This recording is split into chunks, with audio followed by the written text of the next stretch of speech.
இருக்கிறார். தேவர்கள் மனிதர்கள் பார்க்கிறார்கள். மன்மதனை எப்படி இருக்கிறார்?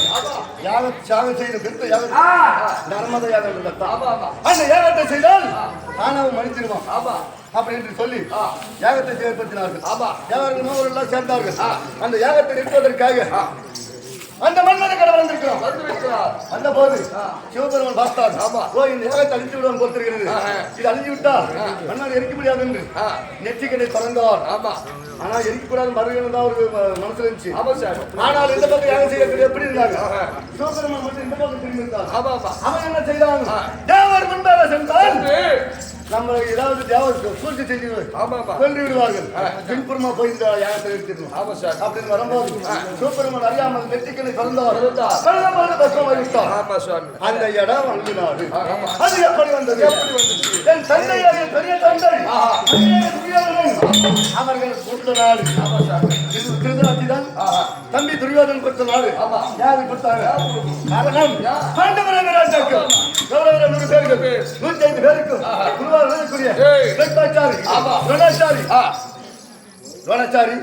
கல்விகளை கற்றுக் கொடுத்தார். யானை ஏற்றம், குதிரை ஏற்றம், மண் பயிற்சி, கல பயிற்சி, பால் பயிற்சி, இப்படி சொல்லக்கூடிய அந்த கற்ற பிறகு அது பரிச்சு வைக்கணும். யார் இதில் சிறந்தவன்? யார் பயிற்சியில் யார் தேர்ச்சி பெற்றவன்? ஆமா, அப்படி நாடு வந்திருக்கிறது. சபையில வந்தார்கள். வில்லெடுத்தான் வில்லு, எதையெடுத்தான் கதை,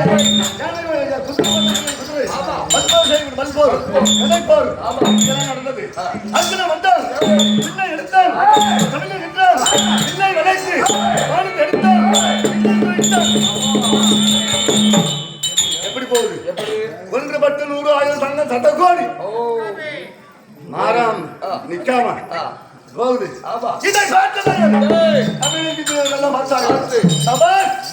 சங்கீத வருமானங்கள் பிறந்ததில் 105 பேருக்கு சிறந்தவன் தேர்ச்சி பெற்றவன் இவன் போல யாருமே கிடையாது நம்ம நாட்டிலே அப்படி என்று பெருமையா பேசலாம். அந்த சபையில மற்றொரு 100 வீரர்கள் 2 பேர் வேறு வீரர் இருந்தா 2 கபடி இருந்தா 4 கபடின்னு சொல்லுவாங்களா? சொல்லுவாங்க இல்லையா? கண்டிப்பா சொல்லுவாங்க. அப்ப என்ன செய்ய நான் என்னை அறியாமல் கோபம் வந்தது. கீழ் சபையில்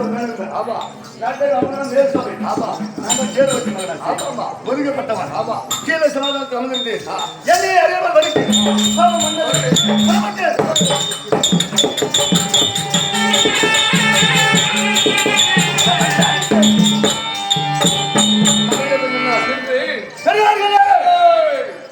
அர்ஜுனனா சிறந்தவன் பெருமை பேச வேண்டாம். அவனே மிஞ்சிய வீர நான் இருக்கிறேன். அவன் என்ன? பிராமணன் துரோணாச்சாரி. அவனிடத்தில் இந்த பயிற்சி கல்வியை கற்றவன். நான் யாரிடத்தில் பயிற்சி பெற்றவன்? பரசுராமரிடத்தில் பயிற்சி பெற்றவன். ஆமா, எனக்கு அந்த வித்தை தெரியும். என்மனுக்கு செய்வேன். இல்லாவிட்டால் அர்ஜுனன்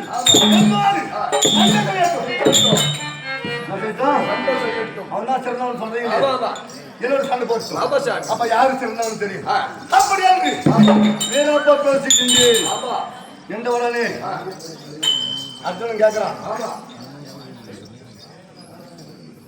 அர்ஜுனா கேட்கிறான் என்ன?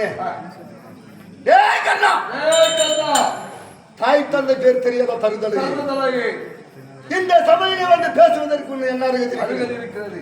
யாரு? எந்த நாட்டு அரசன்? உன் பேரு என்ன? உன் தாய் தந்தை யாரு தெரியுமா? சொல்ல முடியுமாடா? என்ன சண்டைக்கு கோபம்? அநாதிப்பதிலே எடுப்பார் கைப்பிள்ளையே சென்னை வந்து இந்த சபையில் அவமானப்படுத்துகிறாயா? சண்டைக்கு வந்து கூப்பிடுறியா? பேசலாம் பெரியவர்கள் பேசுறாங்க. இந்த கணவனுக்கு தேவையா? கணவனுக்கு தேவையா? அமைதியா இருக்கிறான் இல்லையா? இங்க வந்து அவமானம் பண்றானே அப்படின்னு எல்லாம் ஒண்ணு சேர்த்துறாங்க. ஆமா, வாயிருந்து பேசாமல் நின்றேன், காதிருந்து காணாமல் நின்றேன். நாரசத்தை காட்சி ஊத்திலை போராய்விட்டது காதிலே இல்லையா? அப்படி மௌனத்தை சாதித்தேன். அந்த சபையிலே ஒருத்தர் நியாயம் தெரிஞ்சவர் இருந்தார்.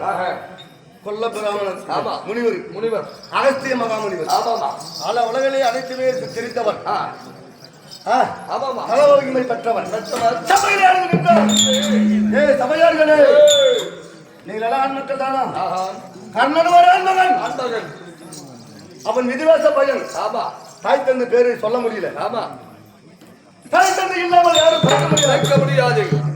ஆனா அவனுடைய விதிவாசம் சொல்ல முடியல. ஆமா. நீங்க அவனை கேட்கறீங்களே தாய் தந்தை தகுந்தது. நீங்க அப்பனுக்கு பிறந்தவன் யாரும் சொல்ல முடியும்? சொல்ல முடியுமா? சபையில கேட்டாங்க. சபையிலே அப்பனுக்கு நீ பிறந்தவன் யாரும் சொல்ல முடியுமா? சொல்ல முடியுமா? பேச முடியுமா அவங்களால? பேச முடியவில்லை. ஆமா. அவர் சொல்றாரு, பெற்ற தாய்க்கு மட்டும்தான் இந்த பிள்ளை யாருக்கு பிறந்ததுன்னு தெரியும். ஆமா சார். தாய் சொன்னாதான் ஆமா. அப்பா யாரு, அண்ணன் யாரு, தம்பி யாரு தெரியும். சொன்ன யாரு வந்த என்று. ஆமா. இந்த பிள்ளை யாருக்கு பிறந்தது அம்மாவுக்கு மட்டும்தான் தெரியும். இவனை மட்டும் கேவலம் பேசுறீங்களே அப்படின்னு பேசுறாங்க சபையிலே. பெருத்த சபையிலே எல்லாம் மௌனத்தை சாதித்து விட்டார்கள். தந்தை தெரிய மாட்டான், பெரியப்பா திருக்காட்டி மாட்டான். உன்னை கேவலப்படுத்தி அர்த்தனா நீ அரசன், நீ ராஜா. உன்னை யாரும் கேவலம் பேசக்கூடாது. ஆமா சாமி. அந்த நாட்டை கொடுத்தார். ஆமா. உடை கொடுத்தார், முடி கொடுத்தார், நாட்டை பட்ட தொட்டினார். ஆமா.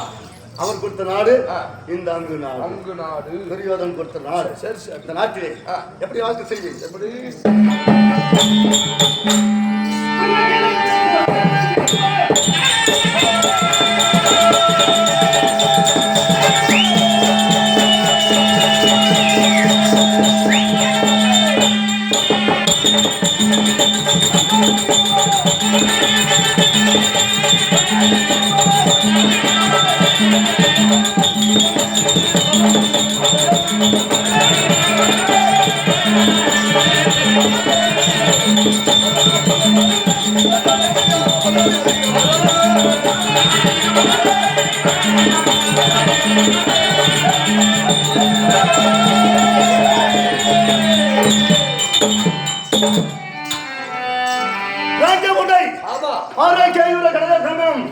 மார்க்கவசம் அணிந்து சமாதானத்தில் அமர்ந்து இருக்கின்ற போது மந்திரிமார்கள் படை சூழ பெண்கள் ஆராய்ச்சி அந்த வெஞ்சாமர வீச